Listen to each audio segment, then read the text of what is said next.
नमस्कार, मुद्दे की बात में आप सभी का स्वागत है। मैं हूं आपके साथ गरिमा वाजपेयी। आज बात करेंगे सड़कें जिम्मेदार या सिस्टम बेपरवाह।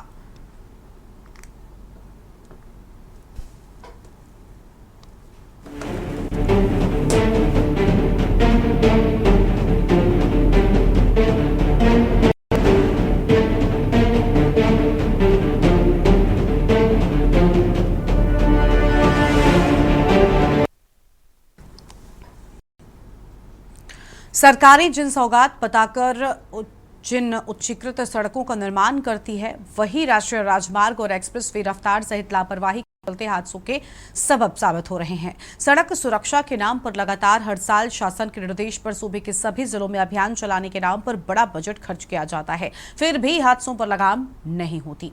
आखिर सूबे के अलग अलग जिलों के तमाम आंतरिक मार्ग करोड़ों खर्च के बाद भी गड्ढे मुक्त क्यों नहीं बन पाते हैं? आज हम इसी पर बात कर रहे हैं। और आपको बता दें कि शुक्रवार और शनिवार को यूपी के अलग अलग जिलों और सड़कों पर हुए जानलेवा हादसों की लगातार 2 दिन में हुए इन भीषण सड़क हादसों में 10 लोगों की मौके पर ही लोगों को जान गंवानी पड़ी। और आपको बता दें कि जिससे राज्य की सड़क सुरक्षा व्यवस्था पर गंभीर सवाल खड़े होना लाजमी है। इसलिए बड़ा सवाल बन रहा है कि उत्तर प्रदेश में सड़कें क्या मौत का रास्ता बन चुकी हैं? इसीलिए सड़कों को सफर मौत की ओर खींच ले जा रही है।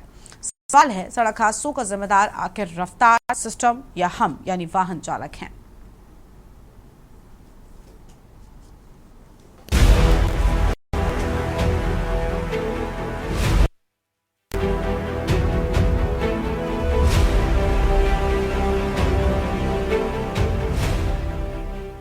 हरदोई के मझिला में शादी से बारातियों को लेकर लौट रही तेज रफ्तार कार अचानक अनियंत्रित होकर खाई में जा गई, जिसमें एक बच्चे समेत 5 की दर्दनाक मौत हो गई और कई गंभीर रूप से घायल हो गए। जी हां, ये पहला मामला बीती रात हरदोई जिले के मझिला थाना क्षेत्र में हुआ, जहां एक शादी से लौट रही कार अनियंत्रित होकर खाई में जा गई। इस दर्दनाक सड़क हादसे में एक बच्चे समेत 5 लोगों की मौके पर मौत हो गई, जबकि 6 लोग गंभीर रूप से घायल हो गए।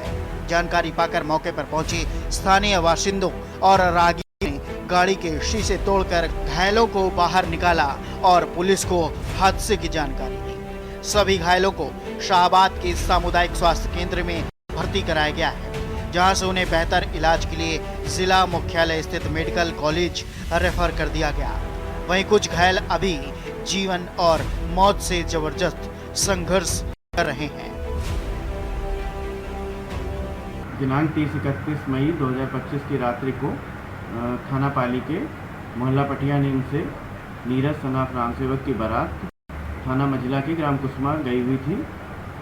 वापस लौटते हुए बारातियों की एक कार भुप्पापुरवा मोड़ थाना मझिला के पास अनियंत्रित होकर दुर्घटनाग्रस्त हुई। पुलिस तत्काल मौके पर पहुंची। पुलिस द्वारा एम्बुलेंस के माध्यम से घायलों को तत्काल CHC शाहबाद भेजा गया, जहां पर डॉक्टरों द्वारा 5 लोगों को मृत घोषित कर दिया गया एवं 6 लोगों को बेहतर उपचार हेतु हायर सेंटर रेफर किया गया है। पुलिस द्वारा पोस्टमार्टम एवं पंचायतनामा की कार्रवाई कराई जा रही है।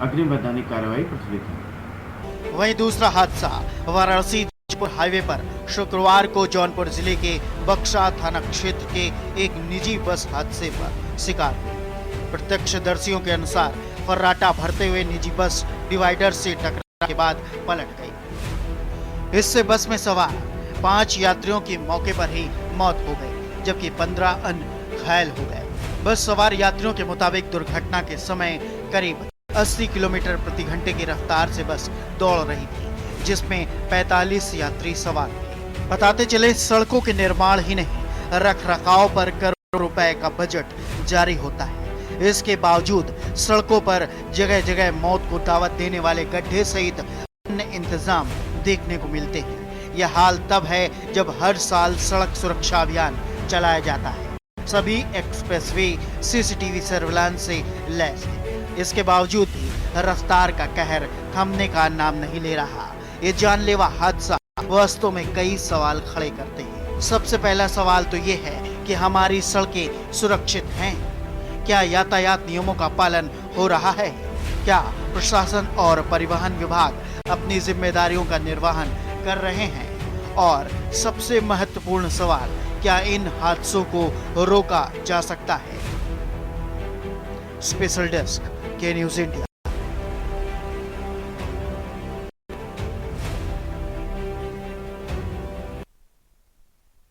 इसी मुद्दे पर हम करेंगे विस्तार से चर्चा। खास का पैनल हमारे साथ में जुड़ चुका है। पीपी कर्णवाल साहब हैं, पूर्व DSP traffic Ghaziabad, Ehtesham Siddiqui road safety expert, Saras Singh Jaunpur संवाददाता, अंबुज मिश्रा हरदोई से संवाददाता, रविंद्र चपराना सोशल एक्टिविस्ट हमारे साथ में हैं।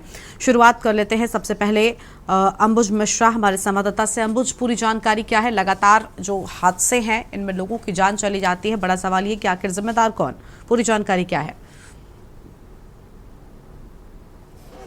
बिल्कुल बताना चाहूंगा। आरपी जनपद के मझिला कोतवाली क्षेत्र के अंतर्गत का ये पूरा मामला है, जहां पर बीती रात एक जो अर्टिगा गाड़ी थी, वो तेज रफ्तार गाड़ी थी, बारात से वापस घर आ रही थी, उसी दौरान ये हादसा हुआ। तो पलटने से 6 अन्य जो 5 घायल हैं उनका अभी भी इलाज मेडिकल कॉलेज में चल रहा है। बताया जा रहा है कि वहां पर जो भुप्पापुरवा गांव है, वहां पर तीव्र मोड़ है, मोड़ के कारण ये हादसा हुआ था और तेज रफ्तारी अर्टिगा गाड़ी थी जिस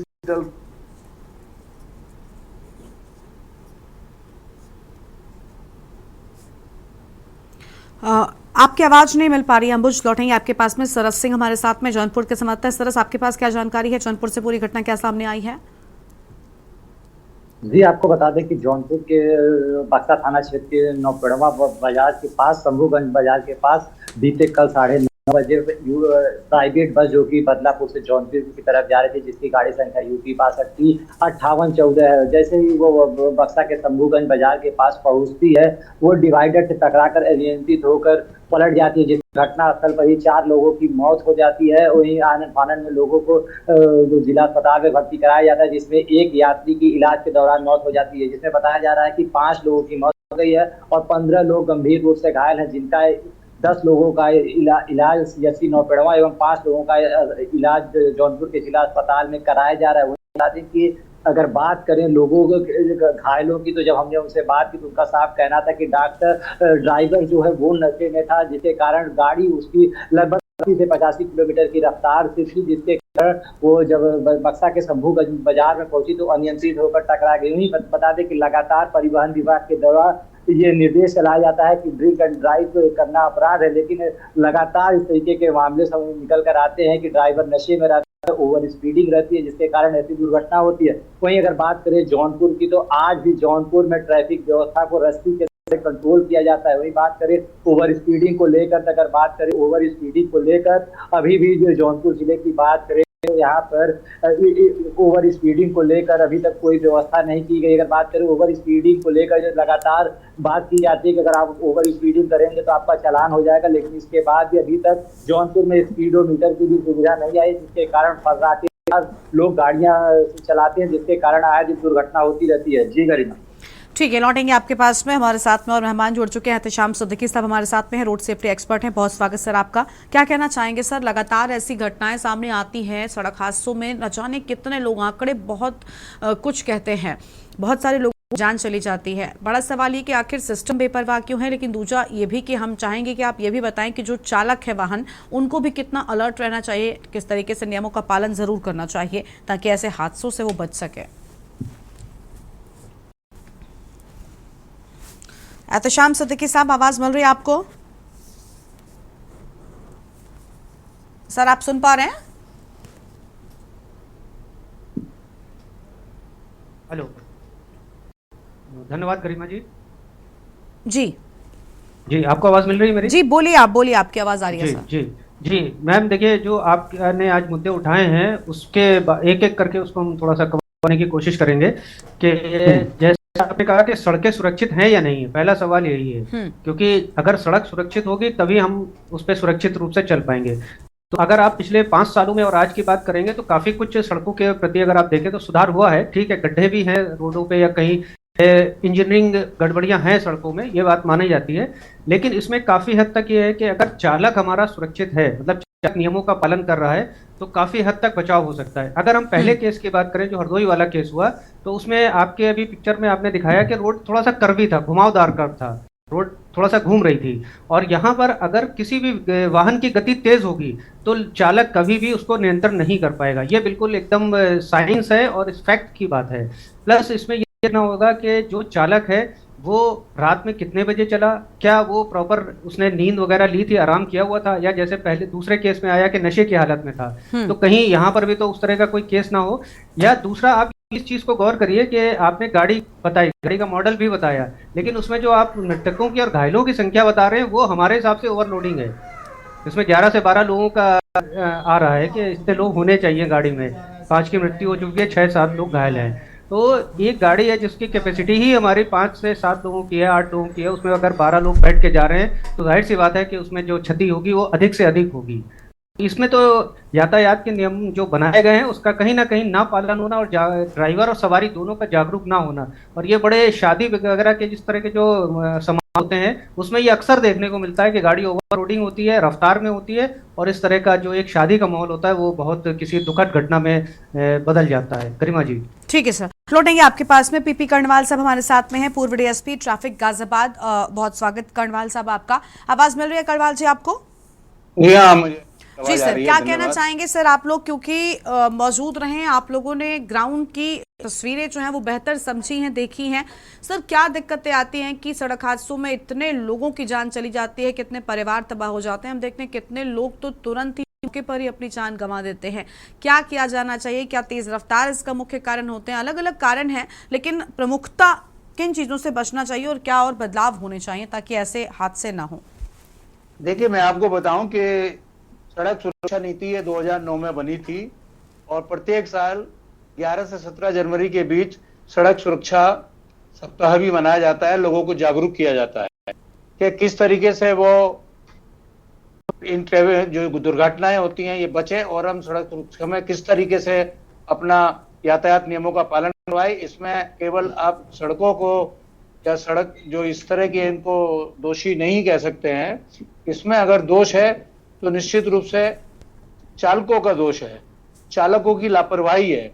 और मैं तो इसमें कहूंगा कि सिस्टम को भी थोड़ा सा कुछ सुधार करना पड़ेगा, जागरूकता अभियान ज्यादा करने पड़ेंगे और जो चालक हैं उन पर भी नियंत्रण करना होगा।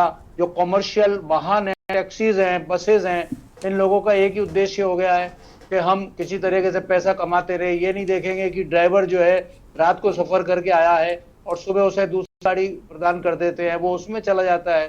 तो इन सब चीजों पर नियंत्रण करना पड़ेगा। सिस्टम को भी ड्राइवर जो शराब पी के गाड़ी चला रहे हैं उनके प्रति और अधिक कठोर रुख अपनाना पड़ेगा। और गाड़ी का जो मेंटेनेंस है उसको भी आरटीओ ऑफिस को अच्छी तरह से देखना पड़ेगा। ड्राइविंग लाइसेंस जो दिए जाते हैं उसमें कोई लापरवाही ना की जाए। किस उम्र का ड्राइवर है, किस शराब पीने का आदी तो नहीं है, कभी ऐसा तो नहीं उसके खिलाफ कोई शराब पीने का मुकदमा कायम हुआ हो। ओवरलोडिंग नहीं करनी चाहिए।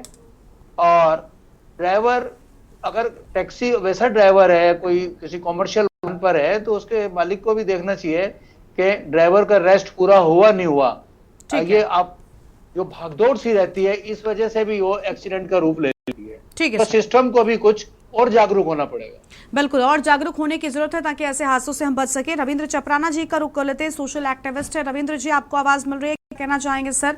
लोग नियमों का पालन नहीं करते और फिर इतने बड़े हादसे हो जाते हैं, हालांकि कई जगहों पर सिस्टम भी बेपरवाह नजर आता है। नमस्कार आपको, सभी पैनलिस्ट को।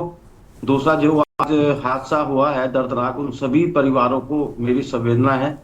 और ये हादसा जैसे हुआ है रोडों पर बहुत ज्यादा बढ़ता जा रहा है।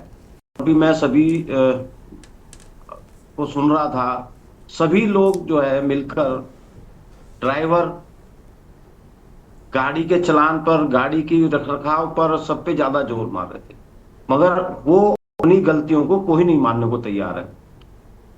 मैं गरिमा जी आपसे कुछ चीज पूछना चाहता हूँ, इनसे पूछना चाहता हूँ कि आप ये बताएं, जब वो ड्राइवर रात को शराब पी के जा रहा है तो आपके प्रशासन के विभाग के पुलिस अधिकारी या परिवहन के लोग वो क्या कर रहे थे? उनको गाड़ी क्यों नहीं दिखाई दी कि ये गाड़ी रात को 11 बजे, 12 बजे, 2 बजे रात को चल रही है, जो ड्राइवर है गाड़ी चला शराब पी के चला रहा है, और गाड़ी का रखरखाव, वो मेंटेनेंस, और उसमें बराती ज्यादा बढ़ जाते हैं, लोग ज्यादा बढ़ जाते हैं जब वो गाड़ी का हादसा होता है। मगर अपनी गलतियों को ये जितने भी विभाग के लोग हैं या पुलिस अधिकारी हैं, ये अपनी गलतियों को कभी नहीं मानेंगे। मैंने खुद देखा है कि रोडों पर गाड़ी के बस के अंदर कैपेसिटी से ज्यादा लोग उसमें भर जाते हैं और उसके बाद ये 50-100 रुपए, सिर्फ 50-100 रुपए के लिए जिंदगी से खेला जाता है। वहां अधिकारी खड़े होते हैं, उनको वो थोड़ा सा कुछ देते हैं लालच, और वो गाड़ियां आगे चली जाती है। जब वो गाड़ियां आगे चलती हैं तो रोडों पे आप देखिए, रोडों पे आप ये टोल टैक्स इतना पैसा दिया जा रहा है सड़क के नाम पर। हमारे टैक्सों पे जो सड़कें बन रही हैं, कहाँ वो इतनी सड़कें अभी अच्छी बन पाई हैं। और जहाँ कहीं गड्ढा होता है, कुछ परेशानी होती है, बसें जो है ना एक्सीडेंट का रूप ले लेती है।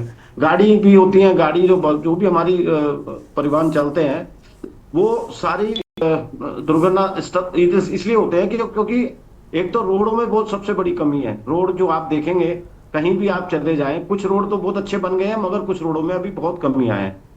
दूसरा ये कि जब अधिकारी वहां पर कैमरा लगा दिया, अभी कैमरा लगा दिया आपने, उसमें स्पीड ब्रेकर भी लगा दिया, स्पीड का रेडर लगा दिया, तो चलान तो जब जाएगा ना, तो अपने घर पहुंच जाएगा।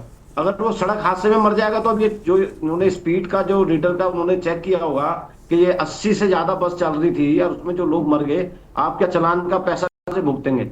आप ले लेंगे क्या उनसे पैसा? मेरा कहने का मतलब ये है कि आप जब वहां स्पीड का वो रीडर लगाते हैं और उसके बाद अगर वो गाड़ी ज्यादा तेज चल रही है, तो अधिकारी क्यों नहीं रोकते उस गाड़ी को? अधिकारी क्यों ना उस पर हाथ के हाथ कार्रवाई करते हैं? क्योंकि ऐसा होता है कि आप ये लोग क्या करते हैं, रोडों पे स्पीड का वो लगा देते हैं मशीनें और अपने घर में जाके सो जाते हैं और अपने ऑफिसों में होते रहते हैं। हादसा होता रहे, हादसा होने के बाद जब कार्रवाई होगी तो सब ये लोग बोलते हैं अधिकारी कि जी हम इसमें संज्ञान लेंगे, जो मर गए उनको संवेदनाएं दे देते हैं।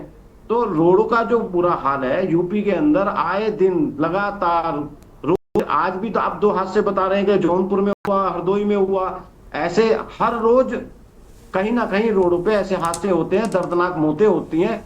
इसमें बड़ी जागरूकता की जरूरत है। और दूसरा ये कि हमारे जो वाहन चालक हैं, वो भी एक रात को जब वो ड्रिंक करके चला रहे हैं, तो ऐसे लोगों का मैं ये कहूंगा कि ऐसे लोगों का चालान काटे, गाड़ी बंद करें और उनका लाइसेंस भी कैंसिल करना चाहिए। और ये सिर्फ कौन करेगा? आम नागरिक तो नहीं कर पाएगा ये चीजें। ये तो सिर्फ अधिकारी जो लोग होते हैं, अधिकारी जो पुलिस महकमे के लोग हैं, ट्रैफिक परिवहन विभाग के लोग हैं, मेरी इनसे गुजारिश है आप इसको अपना एक्टिव होएं।